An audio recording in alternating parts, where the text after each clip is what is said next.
রাজশাহী চাঁপাইনবাবগঞ্জ সড়কের পর এবার মহানগরীর বিমান চত্বর থেকে বিয়াস সড়কের একপাশে শতাধিক গাছের ডালপালা কাটা হয়েছে। 4 লেনের দৃষ্টিনন্দন এই সড়কটির দুই পাশে আছে কৃষ্ণচূড়া সহ নানা প্রজাতির গাছ। রাজশাহী সিটি কর্পোরেশন গাছগুলোর পরিচর্যা করে, সড়কের একপাশ দিয়ে ওয়াসা পাইপলাইন বসাচ্ছে, এজন্য ফুটপাতে থাকা গাছের ডালপালা কাটা হচ্ছে। ভিগো ওয়্যার গার্ড প্রয়োজন মতো বাঁকানো যায়, অধিক চাপেও ভাঙে না।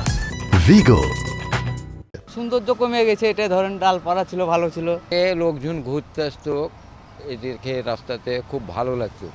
গাছপালা ছিল বিধায় উন্নয়নে খুবই ভালো লাগতো, এবং গাছপালা এখন কাটা হচ্ছে, তাতে সৌন্দর্য নষ্ট হচ্ছে। সিটি কর্পোরেশনের কাছে গাছ কাটার আবেদন করলেও এখনও অনুমতি পাননি স্বীকার করে প্রকল্প পরিচালক বলছেন, অনুমতি ছাড়া আর গাছ কাটা হবে না। আমরা তাদের এখন পর্যন্ত অনুমতিপত্র পাইনি।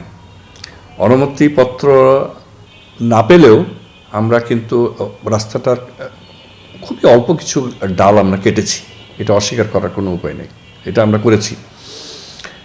এবং পরবর্তীতে এটার ব্যাপারে আমার সাইটে ঠিকাদার, পরামর্শ প্রতিষ্ঠান সবাইকে পরামর্শ দেওয়া হয়েছে যে সিটি কর্পোরেশনের এইখানে যেটুকু করা, যে ডালগুলা কাটা হয়েছে এরপর থেকে যেন আর কখনো এই অনুমতি না পেয়ে কোনো গাছ না কাটা হয়। উন্নয়নের নামে গাছ কাটায় ক্ষুব্ধ পরিবেশ কর্মীরা, আর পরিবেশ অধিদপ্তর বলছে তারাও জানেন না ওয়াসা গাছ কাটছে।